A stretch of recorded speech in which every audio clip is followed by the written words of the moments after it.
Hey, what's up, Roxstars? It's Rox coming to you today. Oh, nope, that's not how this one starts. I'm so thrown off, you guys. Because I was not doing what I needed to do, I drove way out of my way to do something that I didn't have to do. And if I would have just done what I was supposed to do, then I wouldn't have had to have done what I did today.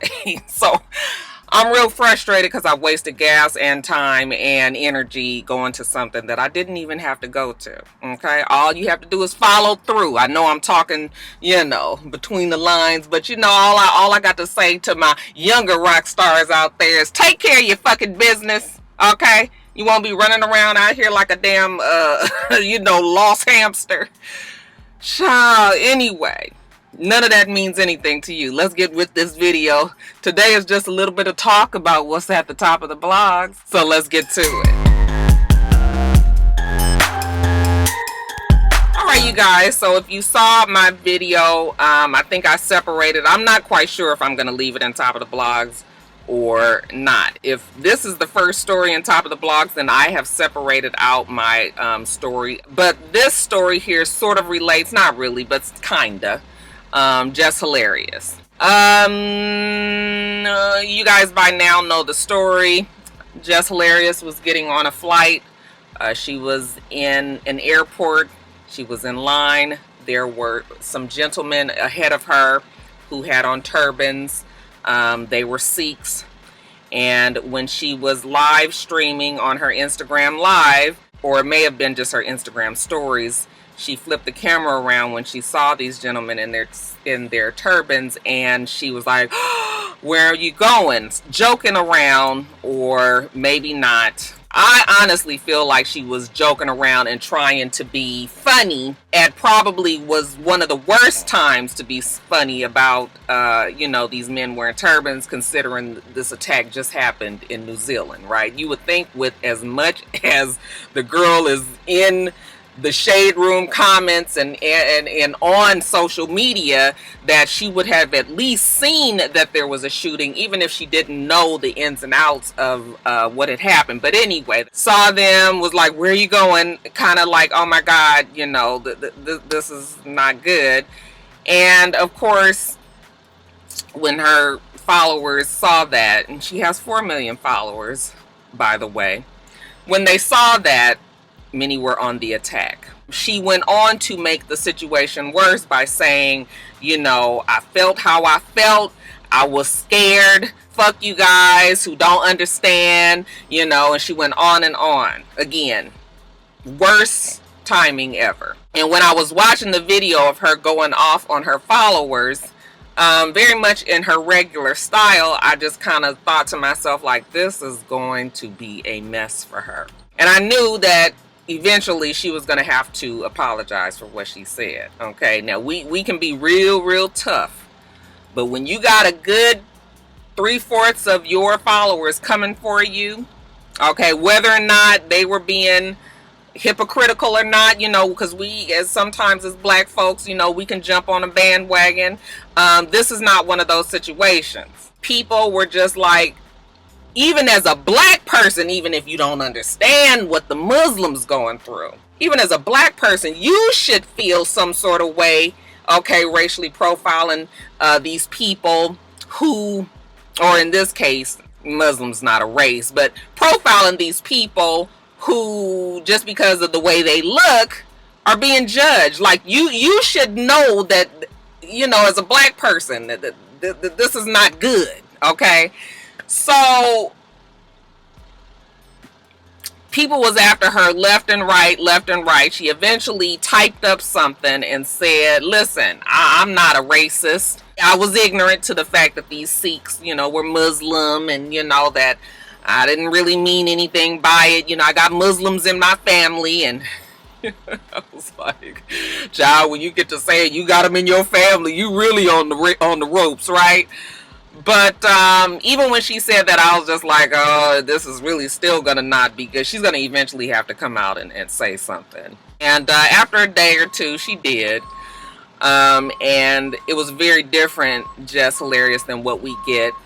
And she was sort of semi-crying, or just trying to really convey her feelings to, she made a mistake. Shouldn't have said what she said. Ignorant to the Sikhs.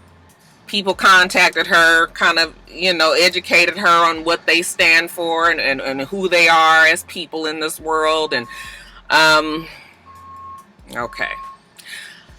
People are saying that it was, a fake apology, that she didn't mean it. I feel like, anytime when you realize, even if it's because a whole bunch of people have to come for you, anytime you realize that you made a mistake, I feel like she meant that. Of course, it's hard to convince people when, everybody is mad at you and this whole outrage thing that goes on, and folks want to cancel you and, all of that. And I think she's getting that more because she's always been an in-your-face kind of like, oh, fuck you, I'll say what you come for me, I come for you kind of thing.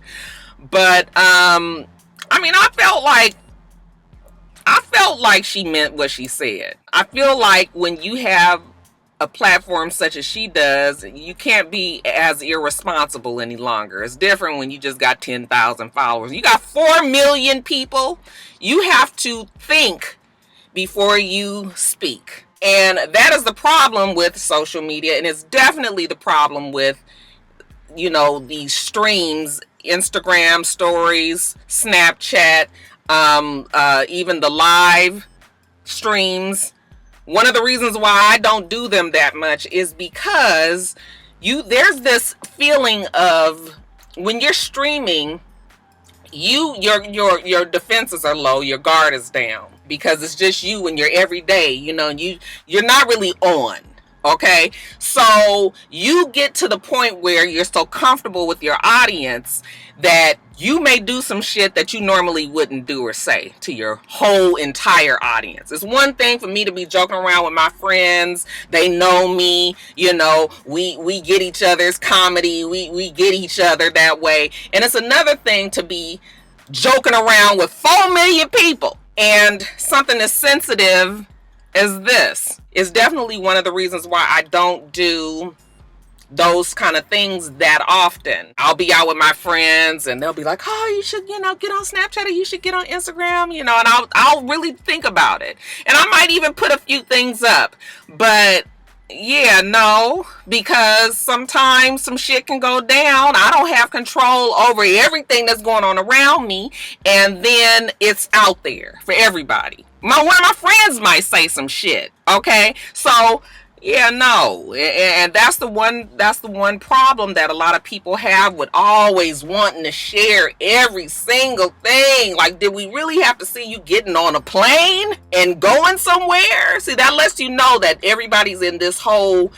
just sharing just way too much of their lives. Okay, and I've even had conversations like this with some YouTubers, okay, and people realizing that, maybe it is time to kind of draw back some, because once you open that door to people being in your lives, then the door is open for you to make mistakes, and people are not that forgiving. Jess is going to definitely have to rethink a lot of things, okay? Now, you aren't just an Instagram person. I wouldn't even be talking about you if you was just an Instagram person, because you guys know how I feel about those kind of things. But you on TV now, like you on TV shows, you have made it, and you ain't A-list, not even B-list, but you definitely you out there now. So you have to, you have a responsibility, and a lot of people don't realize that. It's a different day and time. You cannot be the way that people were before social media. Social media changes the scope of everything. This was just an example of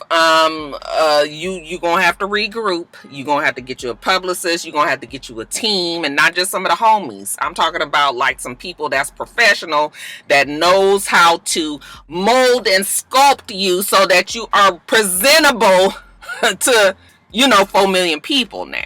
That is a different angle than many people are taking on this. A lot of people are just really mad at Jess Hilarious. It's her brand of comedy. It's the kind of thing that has put her where she is. You guys have always enjoyed that from Jess Hilarious, and when she just keeps on doing it, now everybody's upset with it. Now, Jess Hilarious has never been my brand of comedy. I think that she has times when she is funny, but in general, I'm not a Jess You know, I don't follow her or anything like that. But, you know, I've been respectful of the fact that she's been able to be on her grind and really make it happen. Okay, just from Instagram to going on stand-up tours, and now, you know, was on Wild and Out, and now on a sitcom. You know, so she's definitely done her thing, right? And good for her for that. And I'm sure as she gets older, and if y'all ain't out there canceling folks, you know, that she will be more careful in how she steps, because I think she's realized now that, oh yeah, I got a whole bunch more eyes on me than I thought I did. So, you know, I'm always willing to give people chances to grow, to change, you know, but definitely it was a mistake. It was dumb of her. It was, you know, it was just like one of those moments when she didn't think and she thought she was being funny, and then got offended when everybody came for her and wanted to use her regular shtick to come back at you guys, and it didn't work. So it's just one of those other reminders that social media has really, really got a strong hold on how we all have to govern our lives now. And that's just the sad truth. But that is really what it is. And many of the stories that I'm talking about today have something to do with social media and how it has formulated opinions and has changed the lives of many of us. Okay, but yeah, so I'm not canceling Jess Hilarious. You know, I'm not part of this whole cancel thing. Yes, she shouldn't have done what she did, shouldn't have said what she said. She's definitely gonna have to pay for the things that she's done. There's always consequences, right?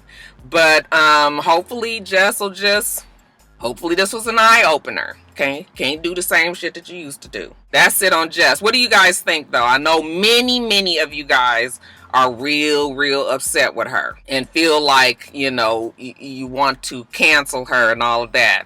But however you guys are feeling about it, leave it in the comments section below. All right, you guys, so last week somebody asked me to talk about this whole YesJulz and somebody murder Mook and Joe Budden shit, and I read that and I was like, first of all, I don't even know who the fuck all these people are. The only person I knew was Joe Budden. I didn't even pay much attention to the story. I was just like, I don't know who the fuck, what is a YesJulz, and so I ignored it. Okay, here it has come back up again this week, and I wasn't interested enough to really find out what was going on. So one of you guys went into my comments and kind of told me something about YesJulz being this white chick who is a social media influencer and wore a t-shirt that said nigga on it or something, and was wondering if she could wear the t-shirt, you know, asking her followers. She must have a couple of million followers on Twitter or Instagram or whatever. I'm paraphrasing. I'm not real clear on a lot of things, so just keep that in mind. But I am clear on a few other things, so we'll get to that in a second. But anyway, she wore the t-shirt.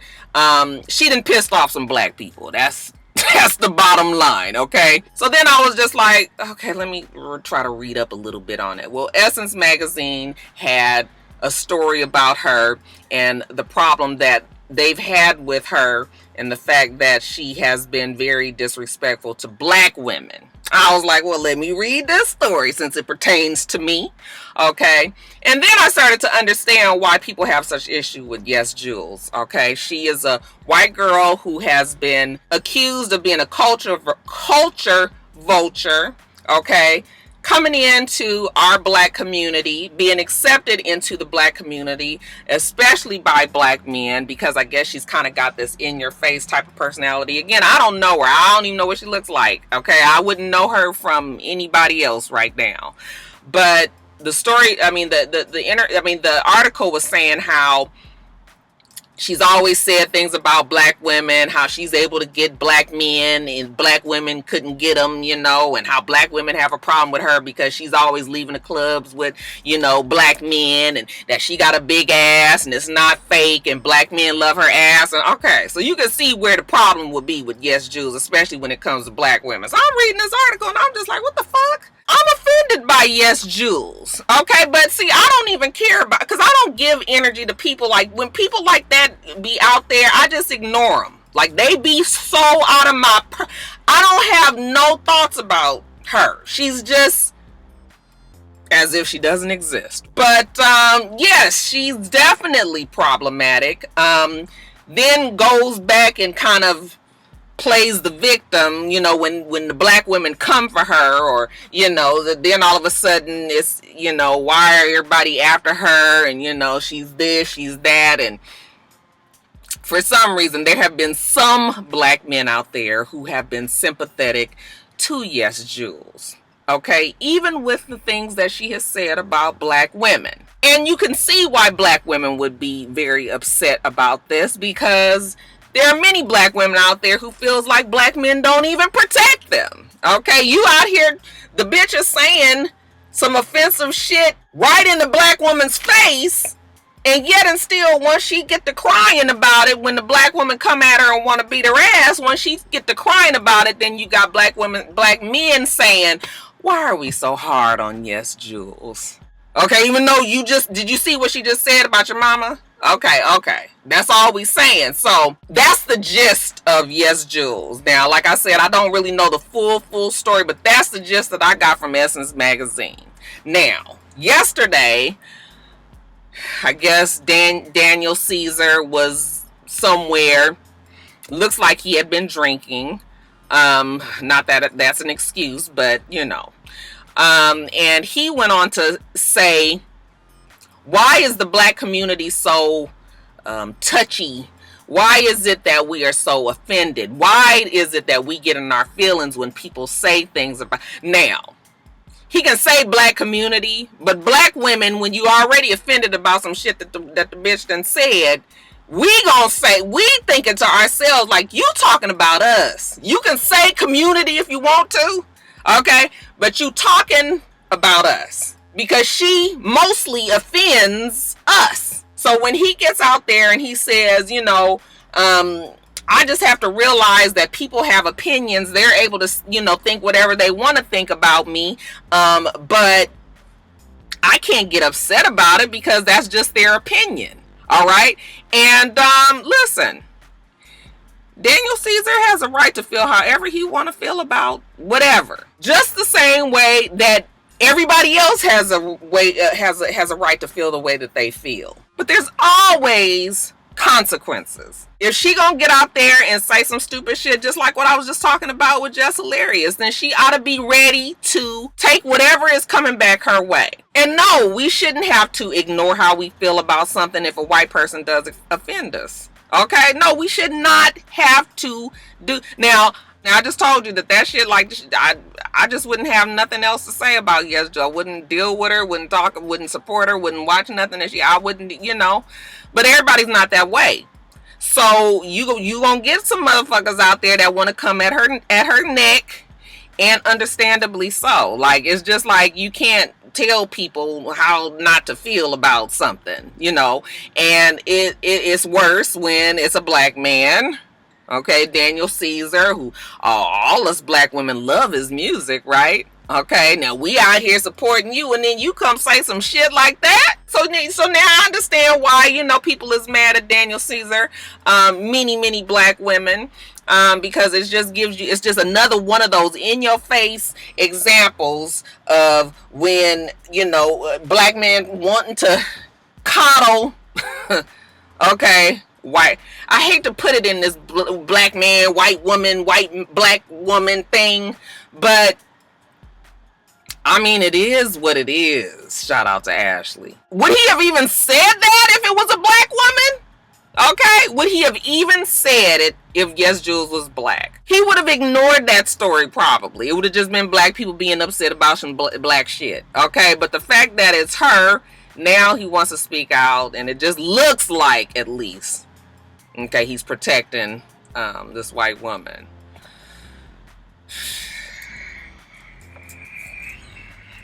Y'all don't get off that social media. Okay, this is the second story I done told you with this damn live feed and all that shit. And that was a conversation that you could have had with your homeboys and your homegirls right there, you know, at the little McDonald's or wherever you was.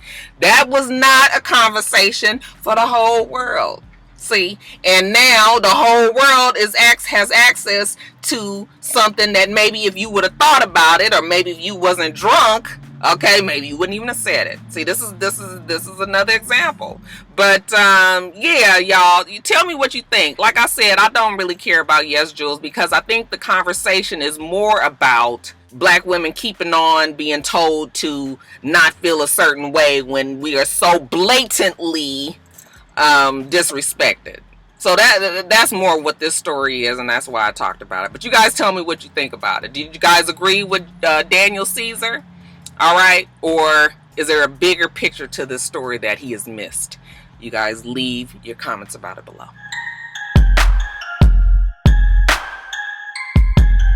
So if you were watching Wendy Williams the other day, then you saw her come out three quarters through the show and say that she has something to tell the audience, that she has a confession.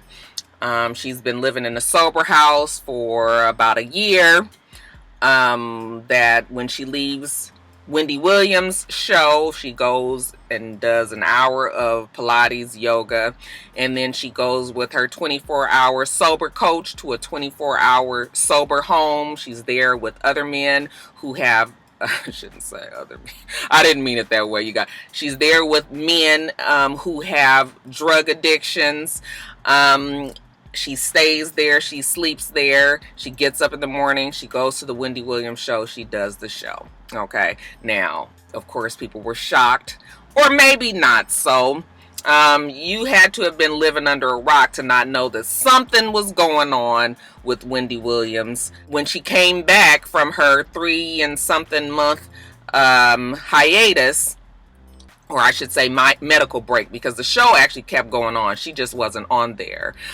She told us that she was having problems with her Graves' disease, that her shoulder, issues from that, and that was the reason why she was home convalescent. Now we see the real reason is because she is now back addicted to drugs. Now, she did it real dicey, never really said that she is back on drugs. The way that she worded it was, you guys know that I've been on cocaine in the past, and I never dealt with it back then. So she kind of made it seem as if she was doing research almost. Like, okay, I just want to make sure that I got it completely out my system. So now I'm doing this whole sober house thing.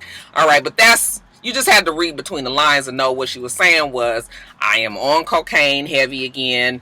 Okay, I can't even be trusted to be by myself at any point. If you got a 24-hour coach with you, then, they go with you all the time. To the bathroom. There's never a point where you're by yourself and you could do, get your hands on some drugs and do them. Okay, so when you have to be like that, I would imagine that the situation is dire. Kind of reminds me of the same Demi Lovato. Remember, she had a sober coach, and then she got rid of her sober coach. Then right after that is when she had her what is the word? Why can't I think of it? Her overdose, you guys. I'm sorry. So I saw that, and I was like, first, of course, I was like, damn, that is terrible. Okay, and then immediately after that, I thought, damn, somebody must have had the drop on her. Okay, because Wendy Williams has been very, very private about her life. Okay, to a fault. Like, she don't tell y'all shit. So nobody didn't think that it was fishy that she was coming out and now all of a sudden letting us know about this supper. So then I was like, okay, she's doing what, God rest her soul, even though she's still alive. She's just gone away to, television show history. What has Olivia Pope always taught us? And child, if Shonda Rhimes ain't done nothing for us, she has taught us that we have to get in front of the story. You need to be able to control your narrative, so you tell the story before, in this case, Daily Mail tells the story. Okay, because now we have found out that Daily Mail, I don't know who the fuck Wendy has pissed off at Daily Mail, or maybe it was Kevin, or maybe it was the both of them collectively, but the Daily Mail keep their foot on the Hunter's neck. They were about to come out with this story. They contacted her while she was in the middle of taping to see if she had any comment about it. So then she realized that she needed to go on and put this out before Daily Mail put it out. Now, I don't know how helpful it was because Daily Mail dropped either right before she said it or right after. But then I was just like, oh, okay, yeah, so they definitely. And you guys know that Daily Mail is the same publication that came out originally talking about Kevin being involved with this Shanique, what's her name? Shanique Hudson. Remember a couple of years ago or a year ago or so, it came out that he had been seeing this lady for 10 years and he had been financially supporting her, had bought her a house in Jersey and had, you know, supported her on a bunch of different business ventures. It even rumored that she was pregnant at the time. I don't know what might have come about of that whole pregnancy thing, if that was just a rumor or what, because I ain't heard nothing about no kid. But they did that whole big expose about the house and all of that shit. Then it died down. But you know, ever since that happened, you know, everybody was just sort of like, Wendy, what's going on with you and your man? Now, you know, she wasn't going to talk about it because she's, like I said, has always been private. And her whole stance was, as long as she's wearing her wedding ring, then y'all don't need to ask her about her marriage, okay? Once you see it's gone, then maybe you can. But now, when we think about that shit, and now we put that together with her being on this leave all this time, her coming back, now confessing that she's in this sober house situation. You ain't got to be a genius to put two and two together and come out with the fact that this shit going on with Kevin Hunter has thrown her completely out of control. But at the same time all this is going on, she is still determined to hold on to your marriage. Listen, I understand, for better for worse. Okay, because I done been through some shit, for real. But I don't know what else is going to need to happen for Wendy to finally get her eyes open. It's like she is in this, well, obviously, if she's addicted to drugs and trying to deal with her life and that, she can't even think clearly enough to realize that she needs to leave Kevin Hunter. It's too much shit out of control for her right now for her to even go there. She's got to deal with the addiction, obviously, first. I almost feel like he could be part of her addiction problem, too. But,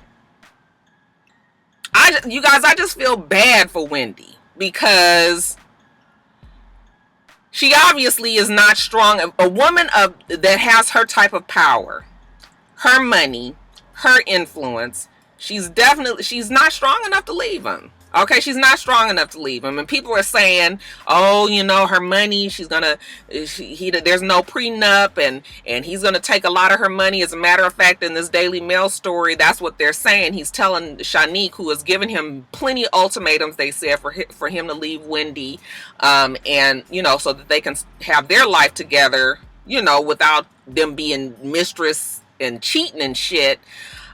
He tells her, no, I can't leave Wendy because I need her money. Okay. At what point do you, to the point where you gonna die? Because if Wendy Williams continues on like this, her life is in danger. You want to be alive, or you want to get this motherfucker some money so he can go on about his business and let him be with this woman. You know, it's just sort of to the point where some decisions are gonna have to be made, because you can't keep holding on to this man that you don't have no more. And everybody else knows it. On top of that, there's been domestic violence issues there. Okay, his damn mama even came out and said it. You know, Wendy Williams has so many things going on, and all of it, and most of it, I should say, is the root of it is because of the husband. It's time to make some decisions, but she's not going to be able to do that because she is fighting for her life in this drug addiction. And it's really, really bad that pictures are coming out of Kevin with the girl on vacation, you know, in bed, no clothes on, you know, or scantily clad. And it's so terrible for Wendy Williams. I don't know how she's dealing with all of that and trying to deal with her addiction. But like I said, I feel like he's part of the addiction.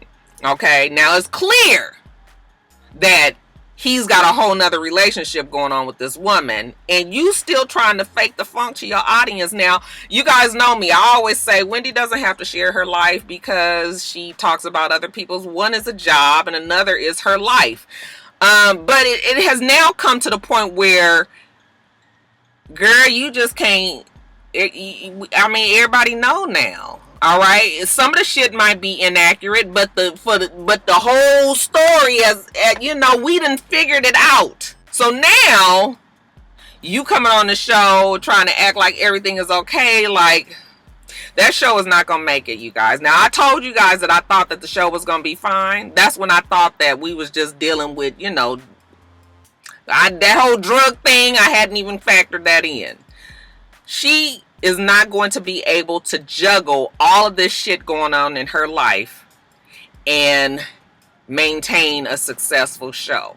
Something is going to have to give, and it's going to be the show, unfortunately. But the show is the least of her problems right now. Like, she needs to, first of all, she needs to get off drugs, take care of Wendy first. And that means getting rid of him. I hate that she gonna lose money in the deal, but she could lose her life. Like, you know, so Wendy has a lot of issues right now, and I hate to see it happen to her, because I don't think Wendy is the devil or anything, but that man has been a thorn in her side ever since they've been together. I mean, their stories go back so far. I remember hearing things about him before I even really knew who Wendy, before her show, before all of that. There's been stories about him, and you know, I'd hate to see that he gonna drag her down into the mud, but they keep on with this shit, and that is exactly what's gonna happen. And I wouldn't even be surprised if there were something tragic that happened, and I would never want that to happen to Wendy or anybody. But you can see where this shit is going, and I hate to see people when they be like, that's what she get for always being in it. But I mean, I guess Wendy has pissed off a lot of people too in her past. She used to not even be able to get real good guests on her show because of the things that she has done. And I guess karma, you know, has a way of coming back, even if you do change for the better. And so I don't know, but Wendy is in danger, and it ain't gonna get no better until Kevin is gone. Just like Charlamagne said, who I believe knows way more, but you know, he's actually speaking out more now than he's ever been in the past. I used to be like, yeah, he's so loyal to her, like he won't say nothing, but now he's starting to say more. But I think there's still way more to the story. But I ain't never been one to tell a woman that they need to lead a man, okay? But girl, you need to let him go. Let him go. Let him go. So Kodak Black, what's wrong with him exactly? I don't know much about Kodak Black. Okay, I do know that he's a young rapper. I do know that he's already in trouble for allegedly raping a girl in a hotel back in 2016, I believe it was. And he is now currently in that case, okay? And he's not even supposed to talk about that case as he is in it, okay? So I do know that, all right? You would think that somebody that has these type of legal troubles going on, that he would shy away from anything that kind of sounds rapey, all right? But no, that's not how Kodak rolls. Now, he has a song called Pimpin' Ain't Easy, and I do realize that rappers, you know, they display a different type of persona in their songs, say shit that they don't mean, they have no intentions of doing or being. It's all about the whole rap star bravado that, you know, that they put out there, okay? Like, for example, that Nicki Minaj song where she's fucking everybody, okay? Now, we know she ain't fucked all them people. All right, but that's sort of an example of when they put shit out there, something catchy and all. Okay, so I got all of that. He has a song out called Pimpin' Ain't Easy. I'm gonna read some of the lyrics to you. I be pulling out straps on these fuck niggas. I go young MA on these dumb bitches. Like a dyke man, you niggas can't fuck with me. I'm fucking young MA long as she got a coochie.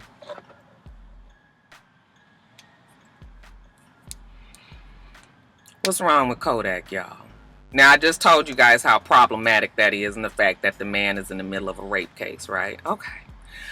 Do we need to add to the story the fact that young M.A. is gay? Very openly gay. We know that she's gay. Okay, she is a stud, who we know for sure does not want to have, I mean, even a femme probably wouldn't want to have sex with Kodak. I mean, you know, as a lesbian, if their preference is to have sex with women, they don't want to be fucking with no man, let alone a Kodak Black, right? For him to continue, not only in this song, I think maybe she could have got past the song if that would have just been it, but he sort of has like this obsession with getting on again, Instagram Live, what I keep telling you guys, but getting on these live streams and just going on and on about the women that he would like to fuck, whether or not they're gay, doesn't seem to matter to him. And he's been fixated on young M.A.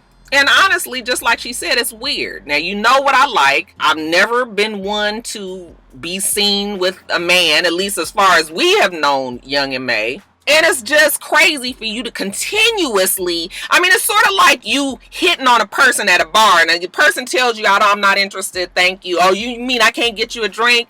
Okay, no, I don't need no drink. Were you hungry? You need something to, something to eat? Nope, I don't need a drink. I don't need nothing to eat, thank you. Oh, okay, well, you want to dance? Nope, I don't want to dance either. Thank you very much. I don't want to drink. I don't want to eat. I don't want to dance. Oh, okay. Well, it's okay if I just sit here and talk to you? No, you can't sit here and talk to me either. Get the fuck out my face. You know, you got to get to the point where you get rude with them and then they get rude. Well, fuck you, bitch. Nobody like your ugly big ass nose face anyway. Okay, it's sort of that same thing, but on Instagram. You know, that shit is weird. It's strange and it's not smart. It makes me side-eye the fact that he's got this case that he keeps on saying that he's innocent in, but then you doing shit like this. He gonna say, you mean to tell me, you know, you a woman and you got a pussy but don't want to get penetrated or some stupid shit like that? I mean, you know what? I mean, really? I mean, the whole thing is just, I can't believe that he's even saying these things. And see, this is the other problem with social media. You got these people out there who shoot to stardom, who become famous, who are stupid, okay, who are dumb as fuck, who don't know how to maneuver themselves out there in public, all right, and just say whatever the fuck. And again, you got all these people watching you, you know, so now, you know, it's just, something ain't right with Kodak, though, because he just keep on saying this shit that he don't realize where everybody could be like, you trying to tell us that you ain't raped somebody, but you almost saying you gonna rape young M.A. even when she has told you plenty of times to stop that shit. I don't like you like that, or any man like that. Yes, it's something ain't right with that boy. I don't know. Something ain't right with him. Now, hopefully it gets handled, you know, in the way that shit gets handled off, you know, behind the scenes. But, I don't know, and it's really bad because I've heard a lot of people say that they like Kodak Black's music, and so like when you have a career that could possibly take you places, and then you out here doing dumb shit like this, see, it's just I don't know, you guys, but what y'all think about? Do y'all think something wrong with him, or is he just being sensational? It comes to a point where you doing way too much. Now the girl says stop it. If you keep on, that's just sort of like verbal rape, not physical rape. But you keep on harassing this girl like this. I'm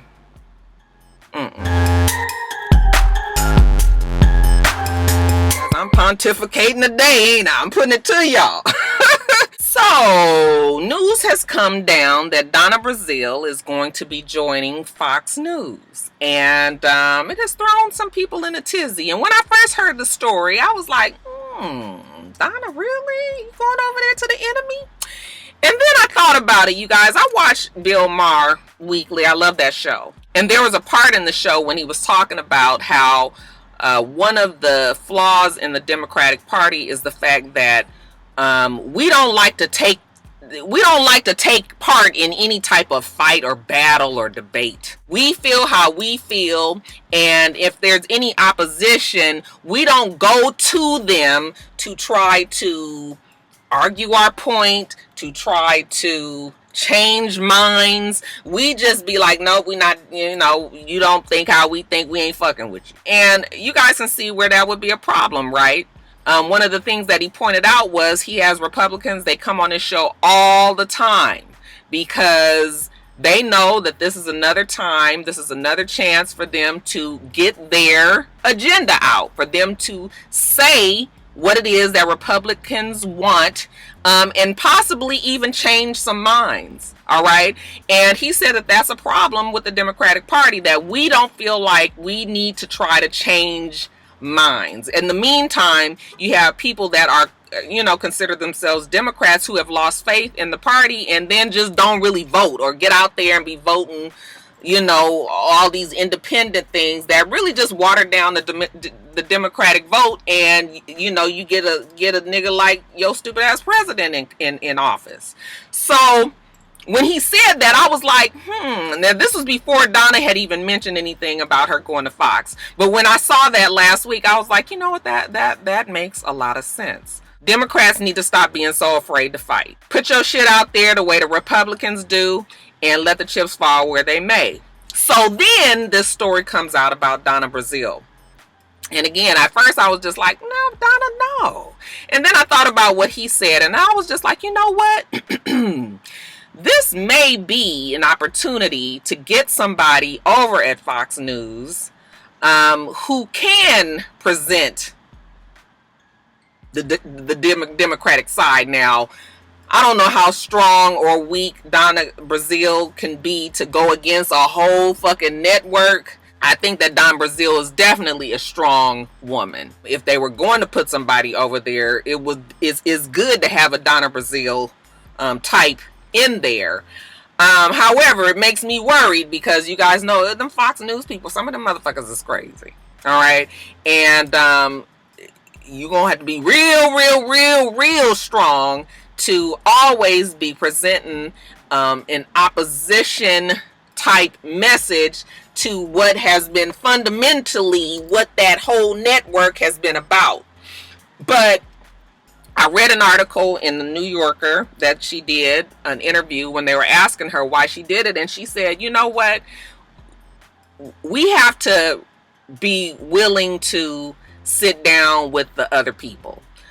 Basically is what she was saying. You know, she was saying our political landscape right now is not because just what Fox News has done. I mean, everybody has taken part. You know, CNN, you know, they're MSNBC, CNN, Fox News, you know, everybody has their own agenda. Depending on who you watch is probably what you believe. But it's time to start trying to mesh this shit. I guess this is her way of sort of trying to reach across the aisle, and, you know, everybody can either get minds changed or agree to disagree. That was like her big thing. Like, we done got to the point where we just so set in our ways, we can't even agree to disagree. The minute that we don't agree with somebody else, child, it is like a whole big, like, you know, and back in the day, it used to just be, okay, you a Democrat, I'm a Republican, I think this way, you think this way, but we gonna keep on doing what we gotta do. Now everything is just this big old catastrophe. It's just dramatic. It's just a whole bunch. And she was like, and she wants to be the person to foster in another view in Fox News. Okay. And she, I'm sure they paid her a pretty penny, and she's taking it on as a responsibility of the Democrats. You know, this is her being this strong Democrat and going over there and being like, okay, I'm gonna just come on, I'm ready for y'all, I'm ready. Okay. Now, part of that makes me real nervous. Makes me real nervous. All right, because like I said, I just don't want them to tear her apart. But if somebody is strong enough to handle it, Donna definitely is. But we'll see. One of my political rock stars, you know, who always tweets me or puts comments out there, you know, I have read they said, you know, I'm just flabbergasted that she's doing this. So maybe my view is, maybe I'm not looking at this whole thing politically, and maybe I'm just being a little too, y'all know sometimes I could just be a little too positive and be, you know, overlooking like, no, this can be a problem. So if you guys think that it's a problem, her doing something like this, then y'all leave it in the comments below. But do you guys see what I'm saying? Like, we never gonna get nowhere if we just don't agree. And that's it. Then what? Like, nothing happens, nothing changes. If we can't find some middle ground. So what y'all think about Donna Brazile going over there? Y'all think that she's traitorous doing that? Or is it time for people to start really truly, you know, reaching across the aisle and trying to figure this shit out? I don't think it's that bad. Do you? And then lastly and quickest, y'all, ain't really got nothing. Peele, okay, he reached a deal in his DUI case, okay, formerly of The Game. Y'all remember that show? Presently on Ray Donovan. You know, it's so funny to see that. I never have watched one episode of Ray Donovan. I don't even know who on the damn show. I do know the guy, that good looking white guy, but evidently he's a half brother of Ray Donovan on the show. Ain't that something? Anyway, y'all, let me get on with the story. Remember the DUI case that he had? He was fucked up. He was trying to let his 2-year-old drive him home. I shouldn't laugh because it's really not funny. But they have reduced it to a misdemeanor, even though originally it was a felony, child endangerment. Now it's misdemeanor. You do DUI and child endangerment. He's pled no contest to it, and in exchange, he's on 3 years probation. He'll have to complete a 3-month alcohol treatment program, as well as take a year of parenting classes. Okay. So he's worked it out with the DA's office out there. They suspended his license for 3 months. But Pooch says, you know, he gonna get his ass together and make sure that he don't be out there putting little Poochie up to the test to drive him home. So good for him, I guess. Us, the movie Us comes out this weekend. Actually comes out tonight, I believe. Yeah, my son told me that he went and bought a ticket. I said, this is a very bad idea. Okay, because I'm afraid of scary movies, and my son is terrified of fucking scary movies, but he's such a Jordan Peele fan that he told me he gonna go see the movie, and I was like, I'm telling you, this shit ain't supposed to be like Get Out. Get Out was a thriller. Okay, they said this shit is a horror movie, meaning it is very scary. I mean, you've seen the commercials for it. You know, you starting to hear reviews about it, and everybody is saying it is very scary and it is very good. So I was just like, I'm telling you, Joe, this ain't no good idea. But he's just like, I got my ticket. He going, I said, okay, nigga, gonna be up all night. The mind's big, and every time you hear something. But the movie comes out. Again, like I said, tonight, I think like the 10 o'clock movie starts officially the release, and good for Jordan Peele. Okay, he is definitely putting his foot in the horror genre, and you know, he's got Twilight Zone about to come up where he's going to be like the Rod Serling of the show, and I think he is executive producing that show or something like that. And yeah, I hope the movie does well. I believe the movie will do very well.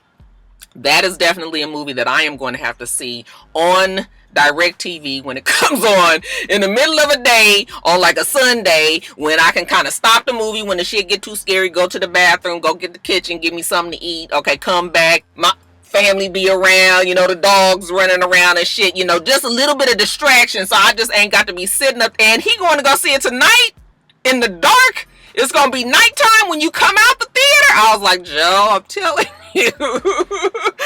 But I'm sure plenty of people will go see it, and I'm very proud of Jordan Peele, and hopefully, you know, this will be a new era of being, you know, these horror movies being even nominated for awards. They don't normally make it, but he's so clever and so smart and witty in the way that he presents these things, that maybe this will be a new thing where they start actually qualifying and being nominated for these Oscars and shit like that. But that's it. One more thing, y'all. Missy Elliott tweeted me. I was so excited the other day. Somebody had tweeted a part of my Top of the Blog last week when I was talking about her, and they tweeted it and added her. I never add people. They usually will just find out about whatever I say, I guess, on their own. But they added her, and then she retweeted, and I was so excited, you guys. I love me some Missy. But that's it, y'all. That's it on the quickies. Let me get my ass off of here and get back to work. We do this every single week, so make sure that you rate, comment, and subscribe, and make sure you come back.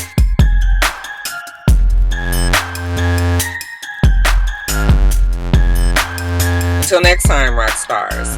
Bye.